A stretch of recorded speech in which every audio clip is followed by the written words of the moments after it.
Greetings, ArkanTalk viewers. We are here with the one and only Mr. Ryan Davis, who is fresh. I don't even know if the ink is dry, but you are just on your way back from the Capitol and have filed to fill the late John Walker's seat in District 34. So congratulations to you. Thank you. Thank you so much for coming on. For those out there who don't know, tell us a little bit about yourself. So, I guess I can't forsake an opportunity for the shameless plug, since I'm in full campaign mode. Yeah.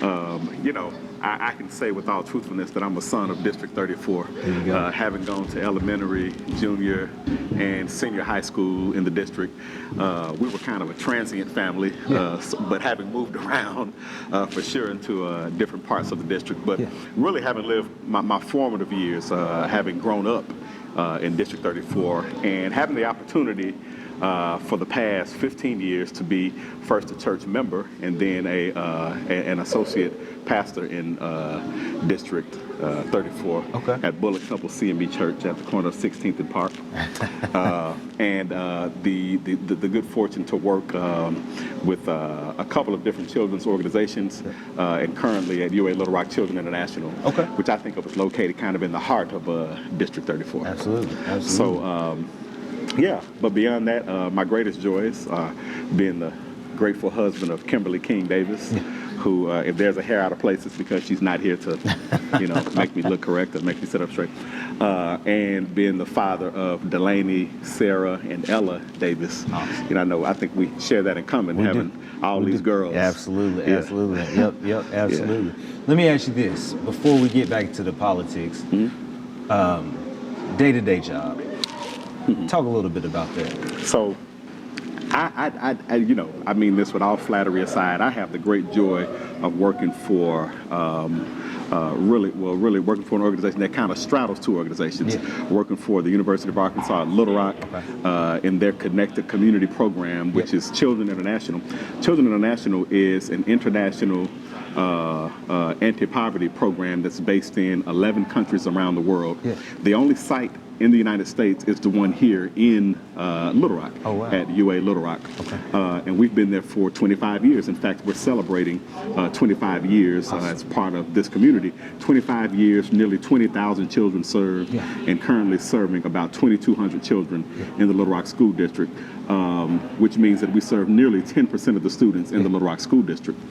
And our programmatic thrust is health, education, empowerment, and employability.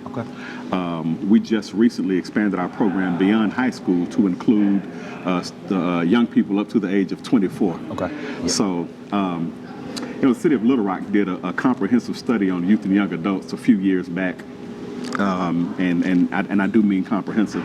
And one of the things that came out of that study is the fact that young people between the age of 16 to 24, that age demographic is perhaps the most underemployed, the most unskilled, and the most prone to kind of go left, if you will, in our city. And so they realized that there has to be some resources and some solutions brought to bear for people in that age demographic. Absolutely. We were the fortunate recipients of that information because, our expansion up to the age of 24 didn't really coincide with that. So we were fortunate to receive that and to really kind of build on that. So that kind of the thrust of our work. But we work, we have programs in several schools in the Little Rock School District, and I say this all the time, and folks on my staff, if they see this, they're gonna laugh, but I like good alliteration, and I think of our programs as portable, pliable, and personalized. Portable in the sense that we work out of, preachers love the power of three. Portable in the sense that we pick up our programs and we take them to various places around the city. Public libraries, churches. Currently we're working with an apartment complex to do programs there. Certainly schools, that is the very base of our work happens in schools. In fact, we operate a dental clinic at Wakefield Elementary. Pliable in the sense that, we try to go in with the understanding that different sites have different needs. We're doing a Road to College and Careers program at Hall High School and at Central, as well as a sexual and reproductive health peer-to-peer training at Central High School. I didn't know that. Yeah. Yeah, I didn't know that. And so, we try to be pliable and then personalized, which is very similar to the pliable part, in that we know that every place doesn't have the same needs. Absolutely. We have the fortune of placing our iLead program, which is about community and leadership development at Dunbar Middle School and at Cloverdale Middle School. And so, we're able to kind of personalize a program for them there. And as lovely as middle school students can be, it really is it's kind of a work of art what's happening to those two places. The political world, when did you know that you wanted to run? So, I actually, and I want to say in the outset, I'm not saying this to say that, Mr. Walker and I had any particular special bond, because, I knew him very peripherally and admired him, of course, since 1987, when I first became aware of him when I was a student at Gibbs Magnet Elementary.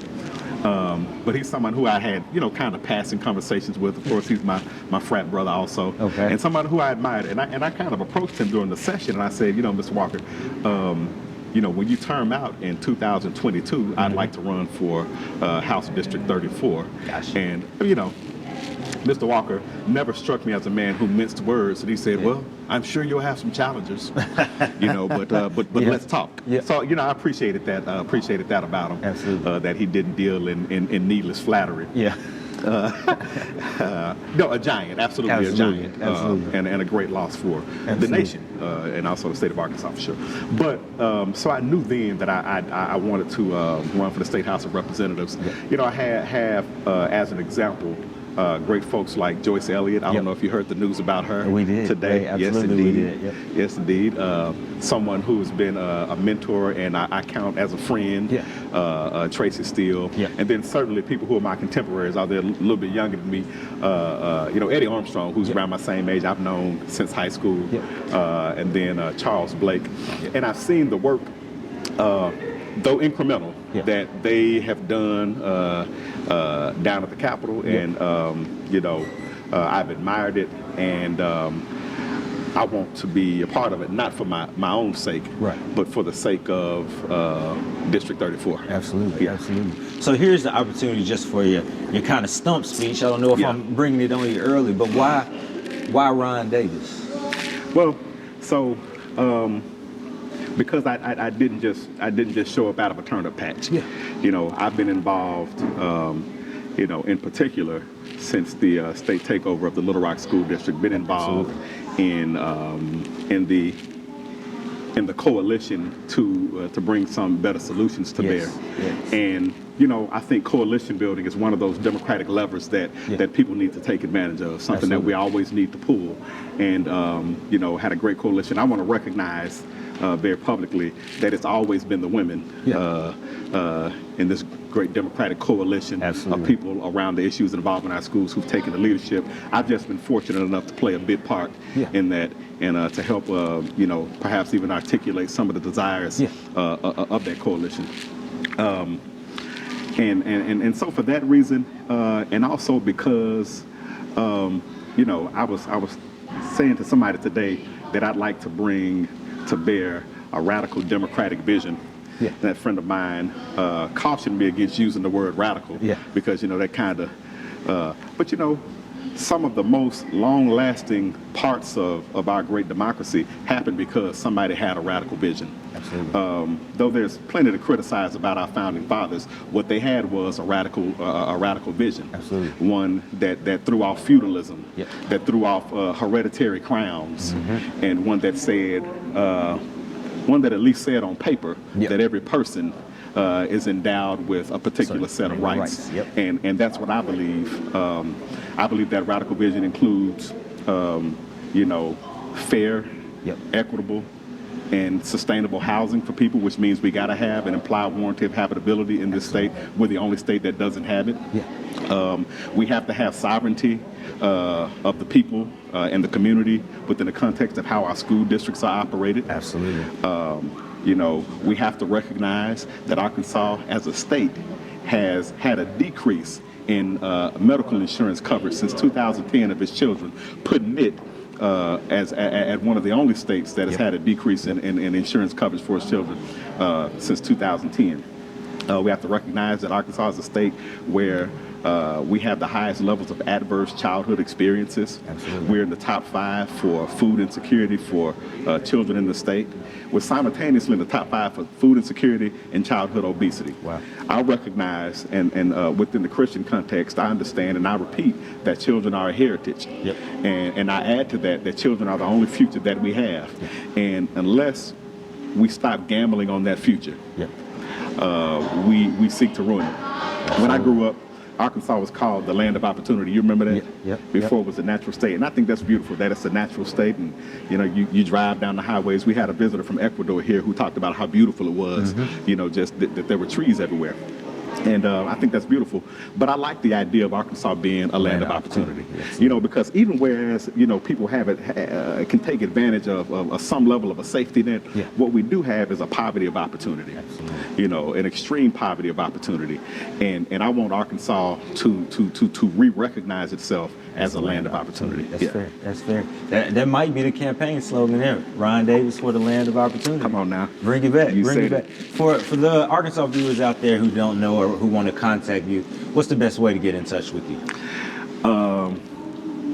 Well, so until my website goes live, which will be soon, you can contact me at Ryan D. Davis, FOR34 at gmail.com. So that's Ryan D. Davis 434 at gmail.com. Perfect. Ladies and gentlemen, Mr. Ryan Davis running for District 34. We will have the website link as well as that email address listed below on the blog. For any other questions, you can also find them on social media. At Ryan D. Davis. Ryan D. Davis for District 34. We will see you guys next week. Thank you for tuning in. Thank you.